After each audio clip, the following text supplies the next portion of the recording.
Hello, everyone. Good morning and good afternoon. Buenos dias. I'm Cristina Reni from the International Trade Center, and I'm very pleased to start this conversation today of a webinar series called The Next Coffee Generation.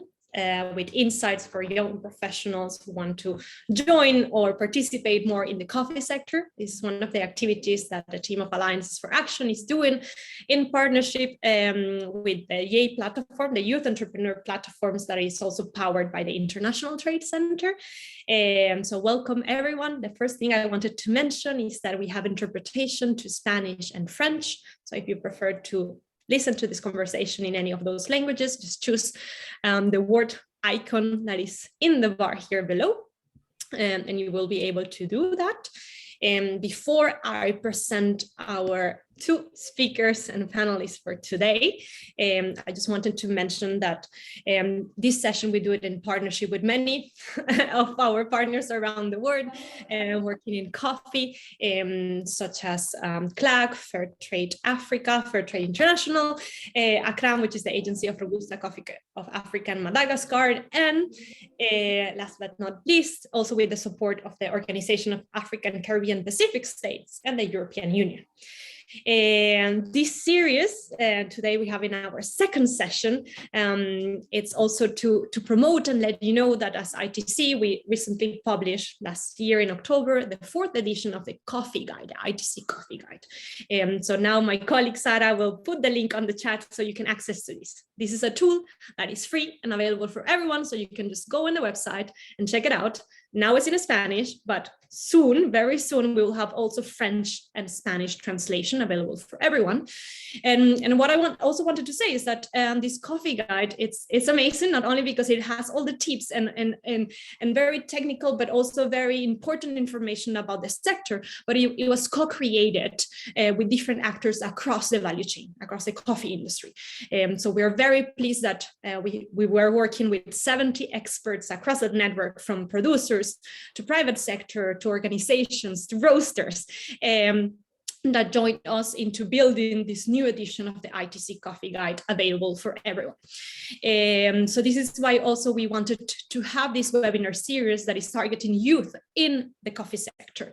One of the key aspects to thinking about the future and what is going to be happening at the sector, not only to face the challenges, but also to find key inspirations and testimonies and people that are doing different things and kind of injecting new blood and a new way of doing things and taking the industry further.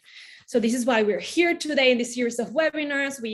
This is the second one. We have other 6 to go, always at the same time. It's an hour of conversation. I don't want to make it any more longer to introduce our panelists today. So first we have Paul Arnefi, who's the founder of Café Lomi. Hi, Paul. Hello.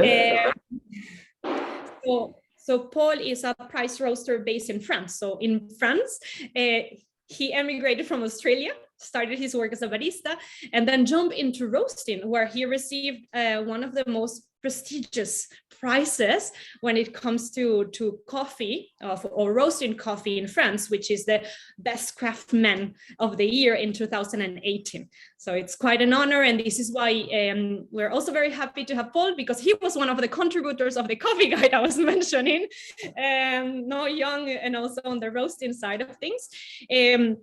And also the other point I wanted to mention is that it's a great speaker for today's session that is more focused in how to process quality coffee as a final product. So you have the link here of Lomi Coffee if you want to check out the website in the meantime. And then our other speaker today is Emmy Beth Ako-Watson. She's the founder of Kawamoka, a roastery, but also a more complex project because it's engaging women producers groups in Ghana, training them and building their capacity and adding that value at a local level in Accra, where she has her roastery, where she develops products for the local market and also the international market, where quality is also one of her key areas of work. So that is the introduction of our two great panelists today. And perhaps let me start then with a question for the audience here that might be interested into entering the coffee business. Now, the two of you enter the coffee business as a young professionals, and wanted to ask you, what are the key areas to look at when the goal is to maximize quality, product quality? So perhaps let's start by you, Paul. Yeah, I think especially today in today's climate, there's so much scope and so much potential to be well informed and to be well trained when you start your coffee business. When I started about 15 years ago, it was sort of no one talked about anything in coffee. Everything was a secret. I don't even think it was a secret. I just think not many people really knew what was going on with roasting and sourcing and processing. But today there's a lot of knowledge and a lot of shared knowledge. So I really think the first thing to do is, if you want to pursue quality, is to make sure as educated as you can be. And this can be spending time with someone who knows what they're doing as some sort of an apprenticeship thing. It can be doing specific training. It can be reading. There's lots of material. Even the Coffee Guide is an excellent place to start to get information on the complexity of coffee, and also and to decide sort of where you want to zero in to pursue quality. Because like coffee really is that classic metaphor of a chain, and there's so many stages where the quality can be improved or destroyed along the process. So I think I really think in the pursuit of quality, a good understanding of where you want to focus, and also to be well educated, or as educated as you can be, is a really good start. Great, thank you, Paul. I see that there are some people saying hi already there on the chat, so I invite you and to all the participants to just say hi and add any questions that you might have along this conversation. So, Emibet, what would be other tips that you would mention in this point? It's really funny because that was my first point as well. I think the training is extremely key, because before you can pursue any activity around quality, you have to understand what quality is. When I started as well 7 years ago, my first initiation into coffee was through the Specialty Coffee Association. So first I went to a conference to just, figure out, how do I enter the market? What are some of the things that I should be considering? And from that, I took, a few roasting classes. And from that, I was able to understand better what is required in terms of starting a career in coffee. So I think that education of self, both in terms of what is quality, and also trying to determine where along the value chain you will enter, is very critical. So as you rightly mentioned, for me, we operate on the entirety of the value chain, which means that we work directly with farmers along the value chain. So that gives us the added advantage of being able to go to the farm gate to really establish what is happening at the farm. And you'll find that while about 40% of quality is based on pre-harvest processing, about 60% is based on post-harvesting processes. And this includes everything from how you pick, what process you use, whether it's dry processing, wet processing, storage, and things like that. So it's very key to understand the process that the coffee goes through, especially after harvesting, and then determine how to influence coffee from that point. I must say, what ITC and Akram and the team on the ground, Christopher, are really doing well is that they're helping with the training. And this is very critical. So not only are we as coffee entrepreneurs learning, we're also being supported by key institutions like ITC to transfer that knowledge as well to the farmers, so that they're also able to understand how their processes also impact on the quality of coffee that is produced. Yeah, I think if I can just jump in, Emibeth, that's a really good point about first defining what quality is, because different markets have different definitions for quality on the consuming end and also on the producing end. Quality is, for me, there's sort of two ways to look at quality as a producer. One can be producing coffee which matches a set of criteria that the buyer expects to see, which can be a very round, sweet, chocolatey, clean coffee. That's one definition of quality. And this can be a great avenue to pursue as a coffee producer. But there's also people have tried to make it objective, but it still is quite subjective. But it's the pursuit of an extremely high scoring coffee as also a definition of quality. And those two things, they're two completely different markets. They're two different consumers. They're two different ways of working. They're two different profit margins. There's a lot of risk and reward which goes in. So I really think that first defining really precisely what quality is probably the starting point. And then as Amibeth, it's sort of the starting point. And then you sort of go to be educated towards those goals. And it doesn't even mean they're not mutually exclusive either. You can really focus on producing good volumes of extremely clean, sweet coffee that meets someone's specifications, as well as branch out and really try and push the boundaries of what quality is in a more objective definition. And I think the same goes on the roasting end. So you need to know who your consumers are and what their definition is for quality. I've sort of seen a lot of roasting businesses open and shut because they really ignored completely the customer. They were sort of, the way I saw it is that they were sort of trying to create a business where a consumer is financing their hobby, and it's a completely different thing than producing something that consumers want to buy. So I really agree with Amibeth on the idea of first needs a good definition. Yes, here my question then was, why is coffee quality so important in this sector? Why is quality so important for coffee as a business?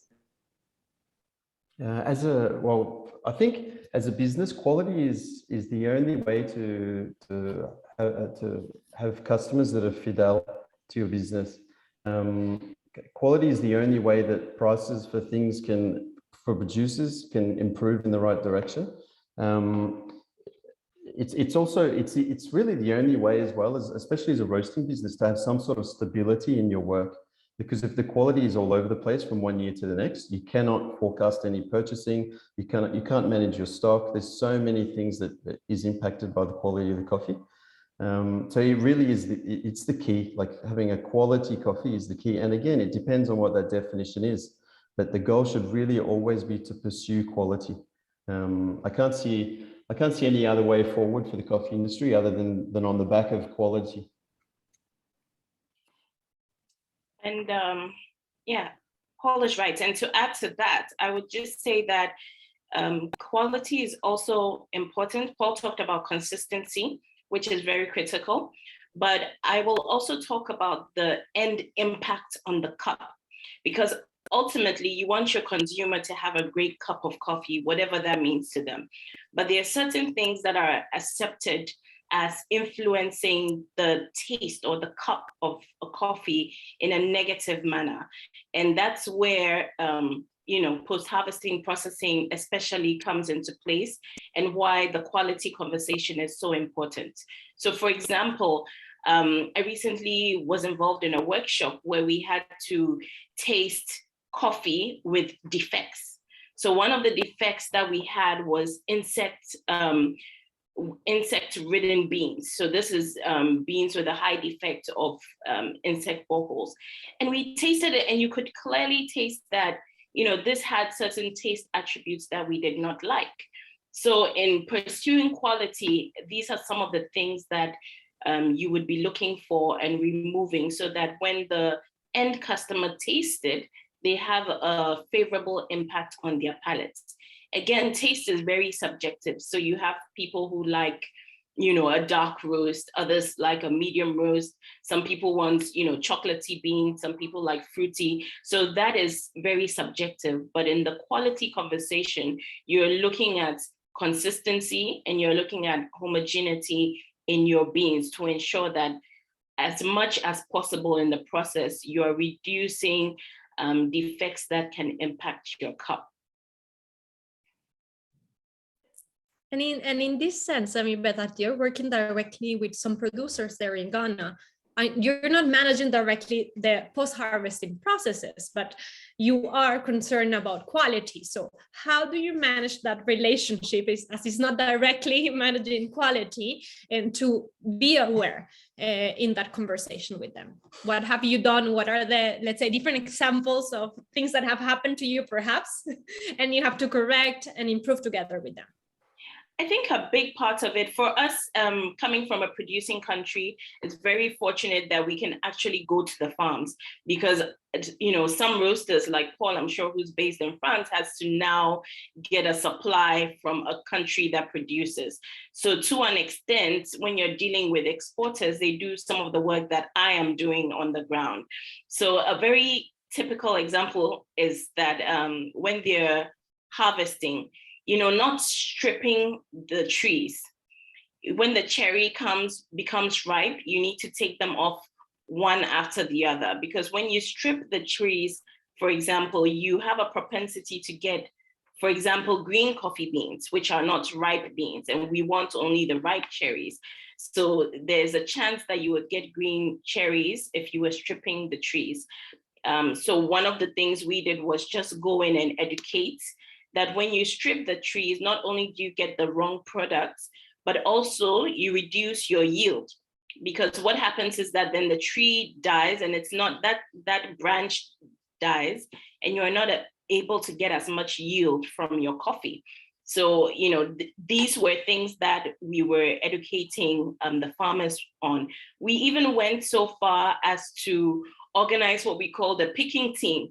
So they would move, you know, from farm to farm picking, you know, having been trained on how to pick properly. There are also considerations like, how do you dry after you've picked?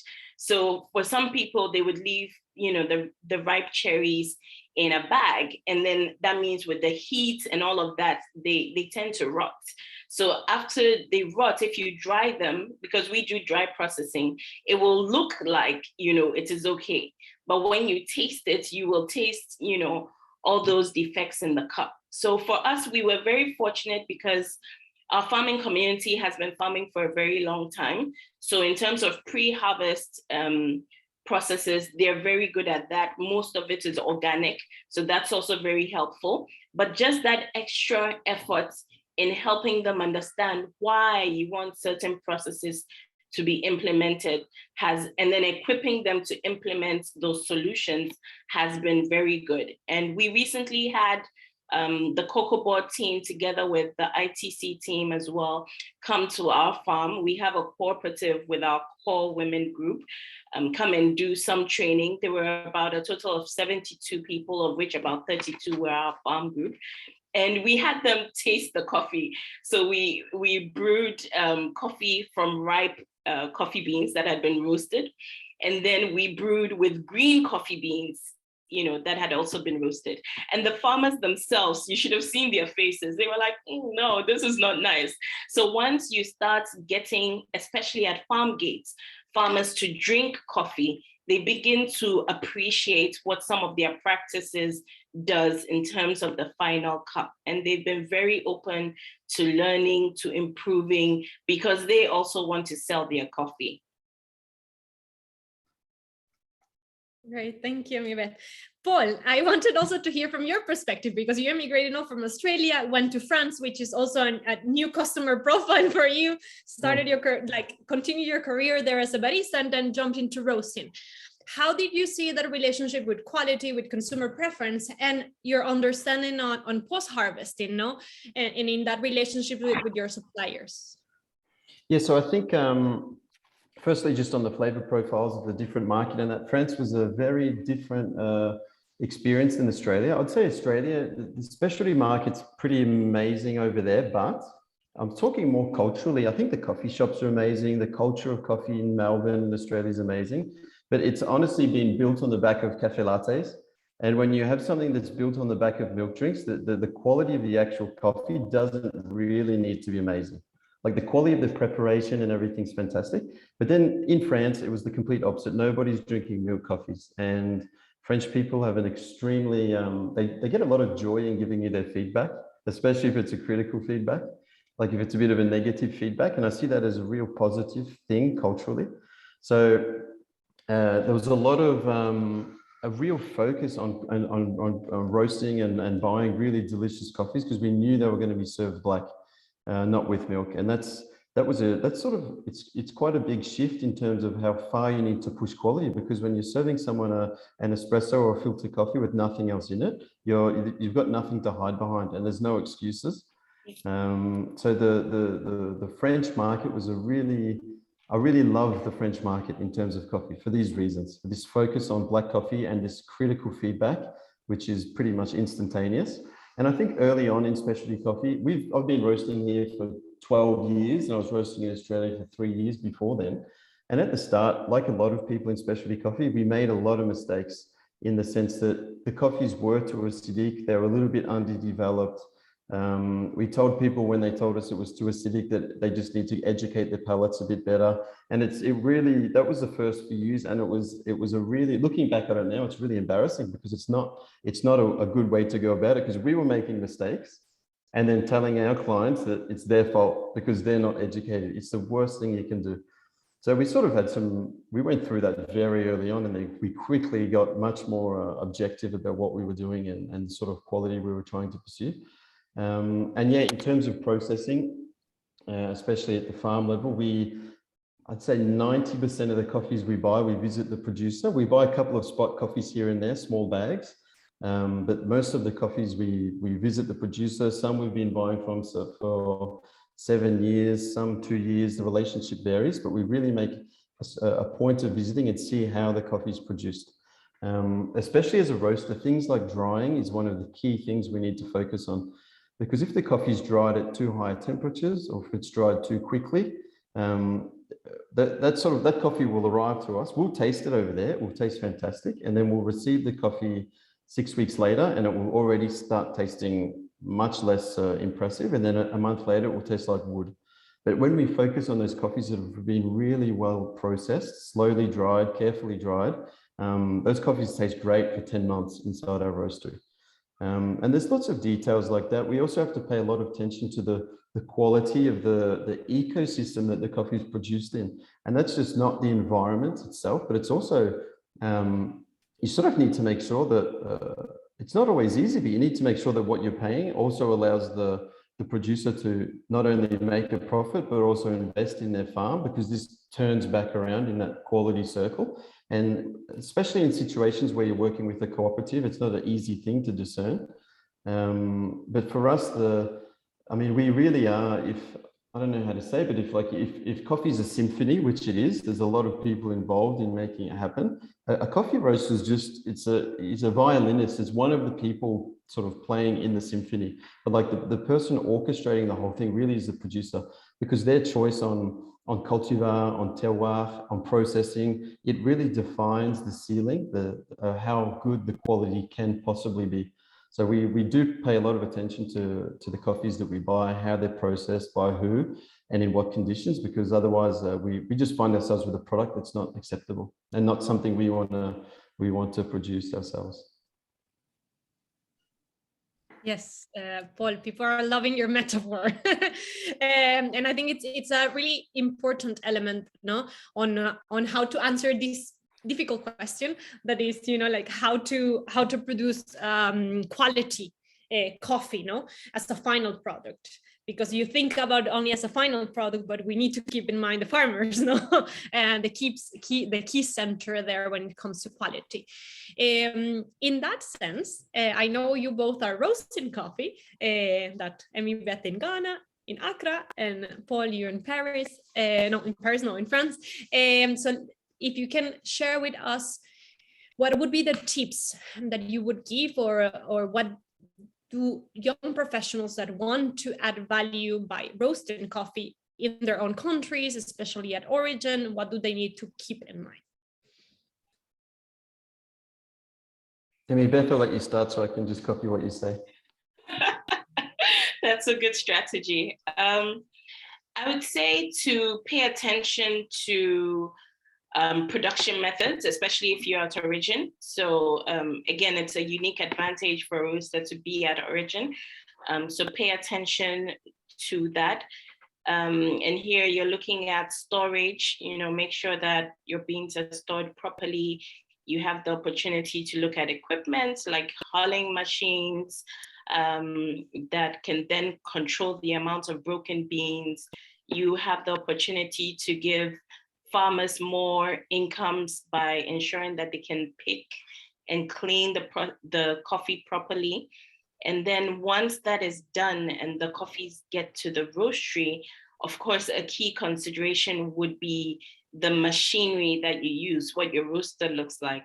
So what I've seen a lot, especially in Africa, is that we are so innovative. So there's a whole range of roasting machines that are available locally. I've seen everything from, the drum, like what we use for a barbecue that has been repurposed into a roasting machine, to other indigenous methods of roasting coffee. And we've even seen some people who've been in markets for years. So this is different from your traditional specialty coffee definition.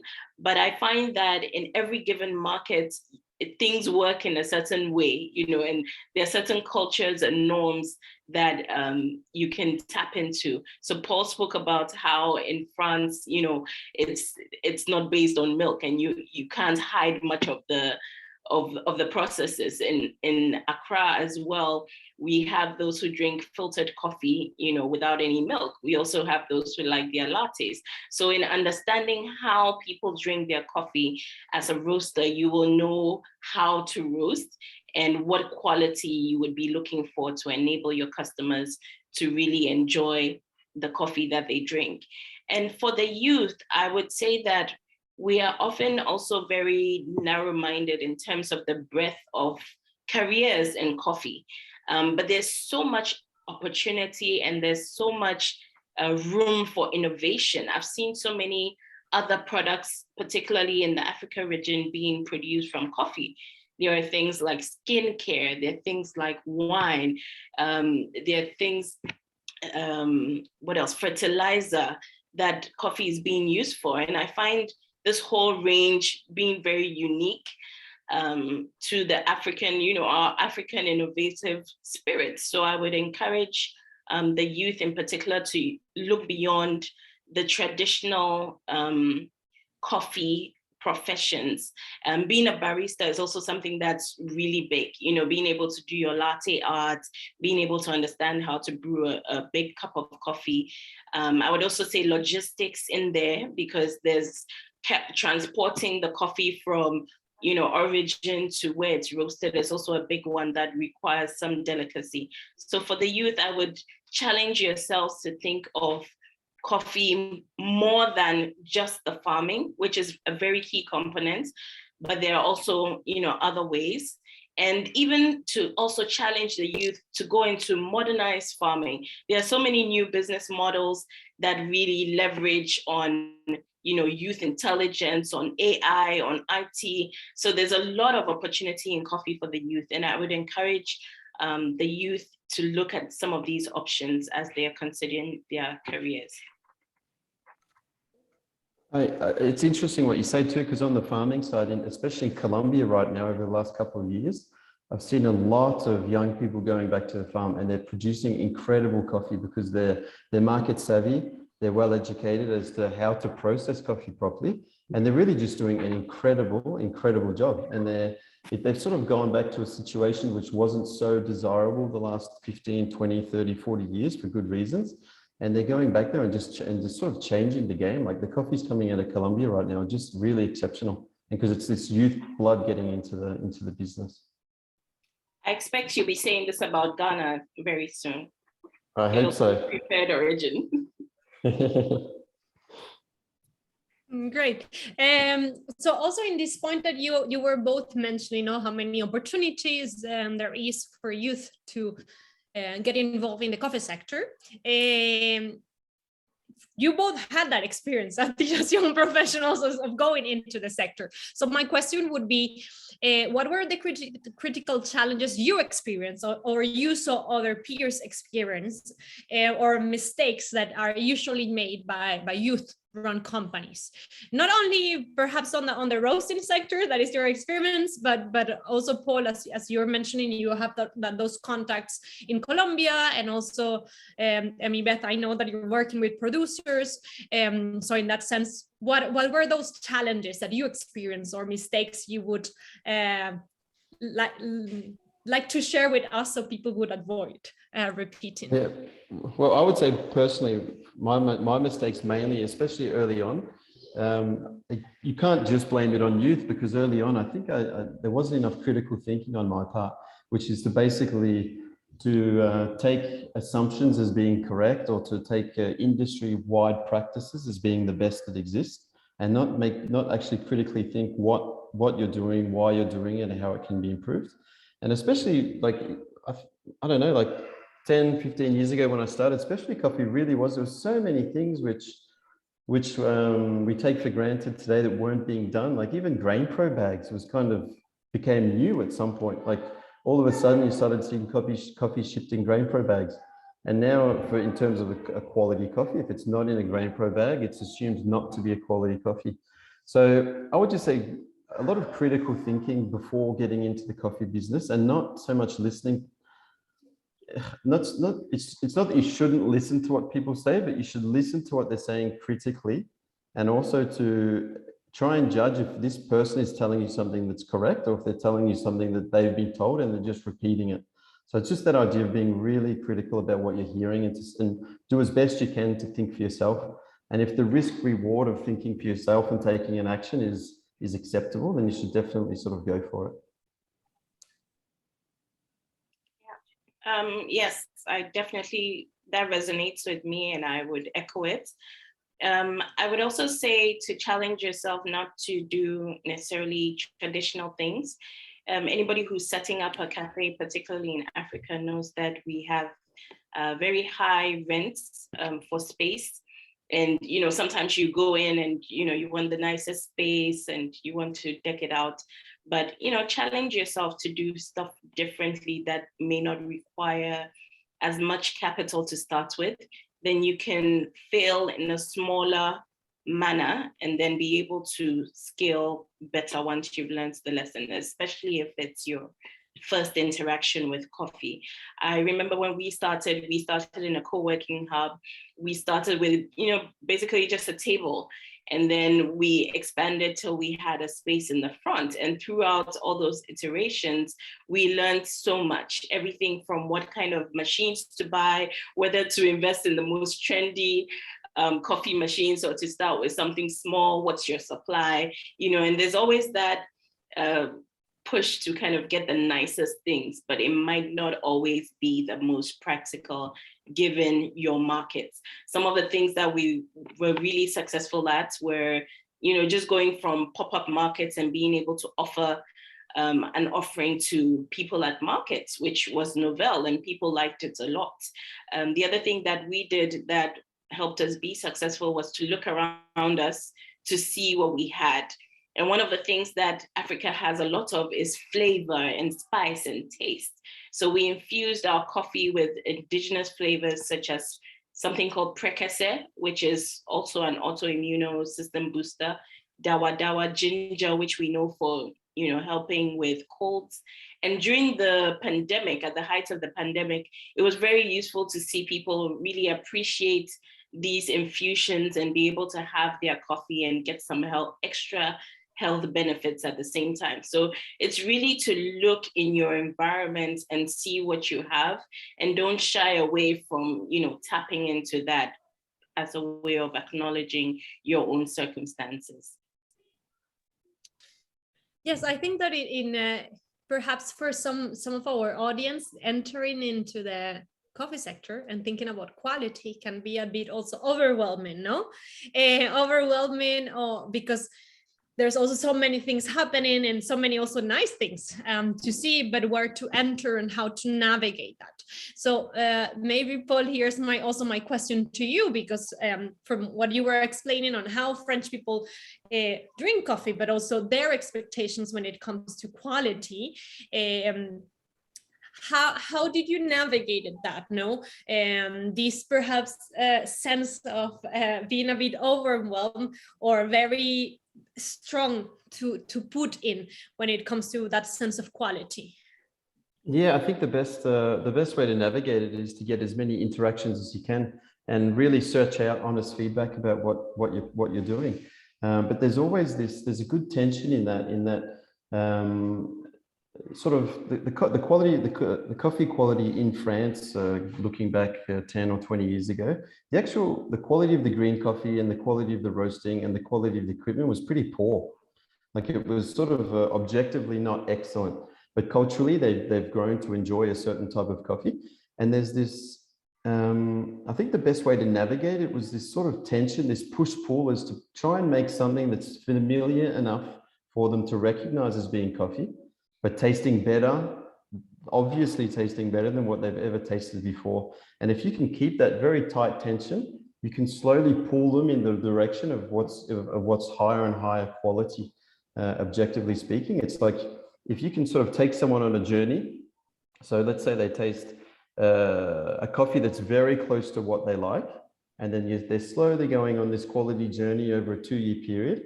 If you made them just taste the first day that coffee they would like 2 years later, it's not accessible because it doesn't, the gap between what they already like and what you're proposing is too big. So for me, the best way to navigate that tension and that uncertainty as well about what they actually like was to get as many interactions, look for as much critical feedback as you can, and then do your best to get something close to what they're looking for, but that is better. So in terms of coffee that is sweeter, that is more balanced, has more flavor, and then you can pull them along that way. And I think, well, for me, that was the best way to do it. As I said at the start, we made mistakes. We served them coffee that we thought they would like 3 years later. And that was a big mistake because we weren't bridging that gap. And as we know, coffee has such a cultural and emotional charge along with it. And you can't break something that's so strong by making someone taste one coffee that you think is excellent. So for me, it was really all about trying to bridge that gap and then slowly pull it in a certain direction. Thank you for that. So I'm going to start with the questions that we have been receiving in the chat, and I will invite also the other participants to send any questions that they might have. So first we had a question from Dennis. So Dennis was asking if you were coffee producers and roasters, or if we were only roasters that have contractual relationships with coffee bean suppliers.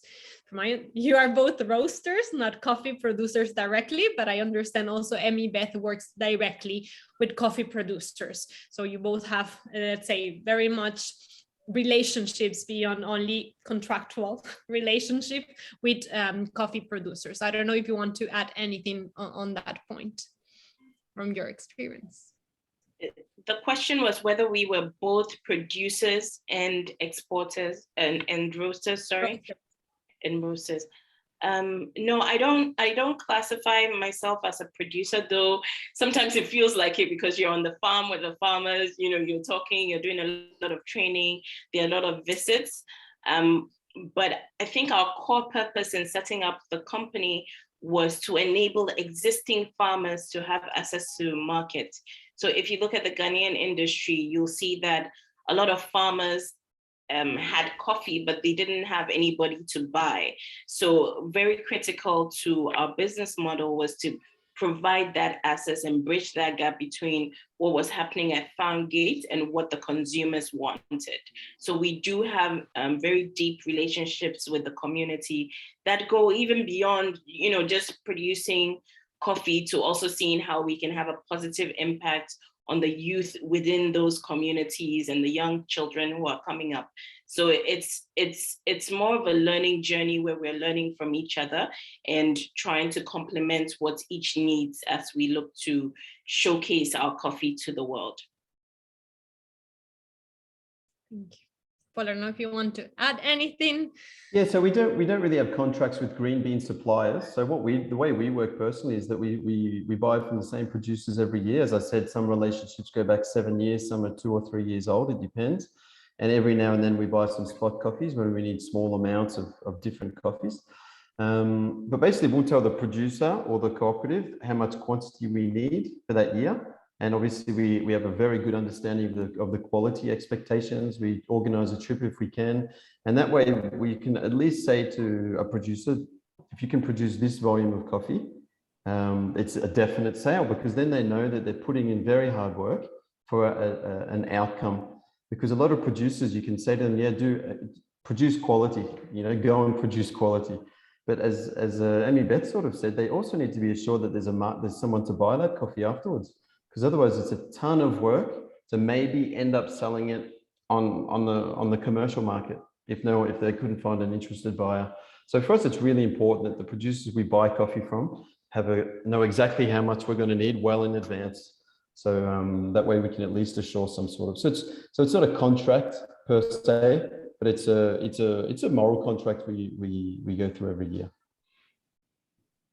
Thank you. Then we have a question from Diana that is asking, is there a gender divide that exists between male and female youth in terms of entering the market for coffee, whether production, marketing, logistics, etc.? Or are these gender divide challenges more common among other adult farmers? Is that for me? You can start. So when we went into our community, we took a top-down approach. So we engaged with, the leaders, the community leaders and the chiefs, and explained what our vision or what our mission there was in terms of just being able to supply and have a positive impact on the community. And we also mentioned that for us, having women involved in the value chain was a very critical factor. We were very encouraged by the response from the leaders. They were like, yes, women definitely need to be involved in the value chain. There are some women farmers. Let us know how we can help you to even increase the number of women farmers that there are. So over time, we've had, discussions with the leadership that address some of, the barriers to women engaging in coffee. And some of those would be in Ghana, things like land ownership, where traditionally it's either owned by the chiefs or, the male heads in the family. So you'll see that is also changing. We were able to negotiate for farmland for our women farmers. So now as a cooperative, they farm a certain piece of land together. Some of them also own some of their farms that they've inherited. So I think that, yes, there are some barriers, but there are also changes that are being made to traditional settings that are making it easier for women to scale some of those boundaries. What we also realized working with the communities is that some women don't enjoy certain functions of the farm, which is also genuine. We found that when it came to certain activities like weeding, women would say, no, we don't want to weed. So they would hire somebody to weed. They're really good at farm management, keeping books, making sure that coffee is picked in the right way. So it was also a question of leveraging the strengths that were inherent in, determining what roles they will play. So that's on the farmer side. On the roasting side, I think, again, Ghana has a highest percentage. I don't remember exactly what the statistic is, but we have the largest number of women-owned businesses, I believe, in the world in Ghana. So that means already that we already are very entrepreneurial. A lot of women in Ghana would have stories about how their moms were selling things or involved in trade. So there's a lot of that entrepreneurial spirit in women in Ghana in particular. And that is coming out in how the companies or the businesses that they're doing are diversified. And coffee is definitely one in which the women are taking the lead. Definitely you'll have, some gender biases because commodity trading generally has, some, you have to have some features, but I think that things are progressing enough and there's legislation, there's support that allows for access of finance, that allows for getting the right employees to support, that is definitely bridging the gender bias. Thank you, Amibe. Then I have a question that I want to ask to Paul from Felix, who says, everyone talks about the market, but one question dominates. How to get specialty coffee out of the current speculative market and create a new approach to give real value to the titanic work of producing specialty coffee. What are your thoughts on that, Paul? Yeah, that's a really good question. And I often find myself reflecting, staring into the wide open, thinking about that question, because I often sort of make the remark that specialty coffee has been an idea for the last 20 years, but a lot of it's still being traded using the commodity market as a base price. And then you sort of think, so what's been going on the last 20 years? And it's sort of it's an interesting reflection, but it's also an extremely complex question. And it's complex because it involves humans, and we're all different and we all have cultural norms. And so I think one of the main things to get coffee traded as it should be, which is based on value, whether it be tangible value in the cup or intangible value in terms of social and environmental work that's being done around each producer. I think a big thing is education.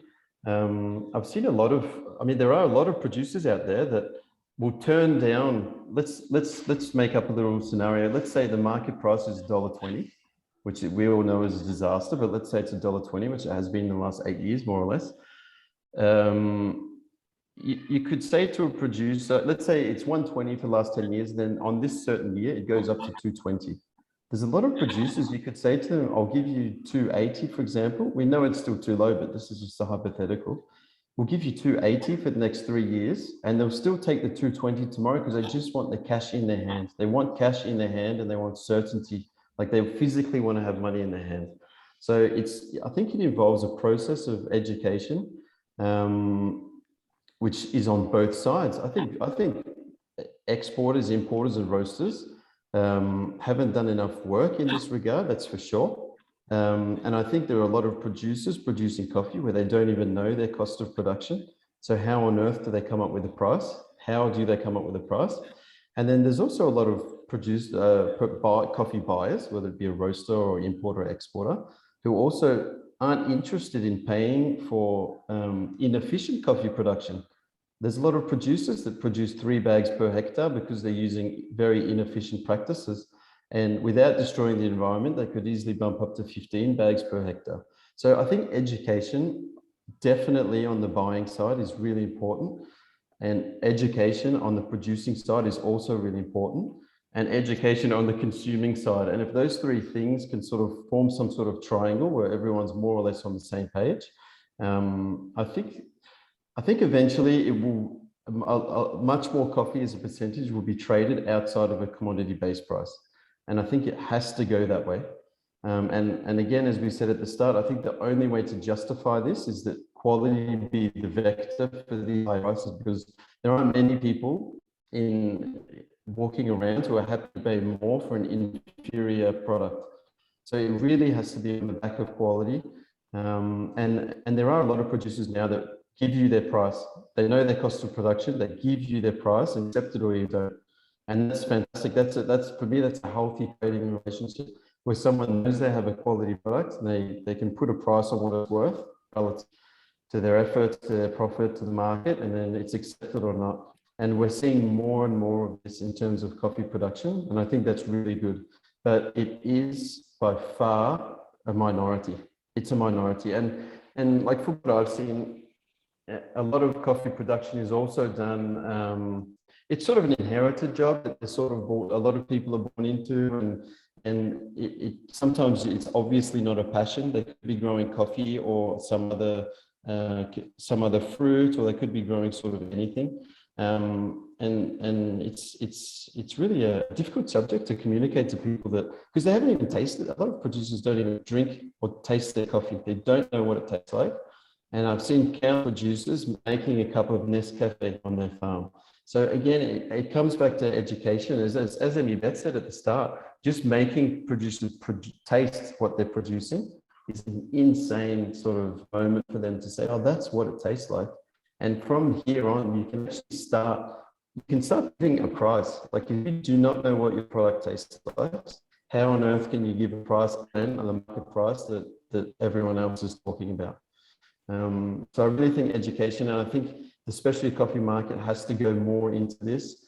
And I think that consumers also need to be aware that what they're purchasing in a cup of coffee is more so what's behind that cup of coffee. Is there money on a system that destroys people's socioeconomic situation and the environment, or is there money going to support something that can improve those two things? And for me, the next step of specialty coffee is focusing more on that, to say quality is tangible in the cup and it's also intangible as to where the coffee is produced. But yeah, it's a really good question, and it's one I think about often. And there are producers out there who are selling and buying coffee in this way. There are roasters who are doing the same. Unfortunately, it's just a minority, but I think it's going to improve. I think it has to improve. Great. Before I leave now the word to Emibeth to complement on this, because I'm sure she will have some ideas, I wanted to read one of the comments that relates with what you were saying, one of an anecdotes we have in the chat from Bhavi Patel, who says, often when I brew my coffee, when I'm traveling, it comes quite entertaining for people to watch. And sometimes when people taste what I brew, I get told that the coffee tastes good because I brew it on, say, V60 with a scale and a grinder and stuff. But I always have to tell them that that's not the only or the major factor here. It plays a role, sure, but good coffee starts at the farm. The other players just build on it and add on it and add to it. So thank you, Bobby, for that. And over to you, Emibeth. Yeah, I think definitely the question on price and return, and one, what is the price based on, and two, what are buyers basing their price on is very key, because especially in the specialty coffee market, the expectation is that if I put in more effort as a farmer in getting my coffee to the grade that you want, you would then compensate me, with a fair price. But sometimes what happens is that then the buyers want to pay commercial grade coffee for specialty grade coffee. So there is definitely a lot that needs to be done around, pricing and ensuring that farmers also get what they need to get. Of course, another barrier to entry for a lot of farmers then becomes, certifications, because then a lot of people ask, can you have organic certification? Can you do fair trade certification so that we can buy? But then again, the premiums involved in that may not even justify the annual cost.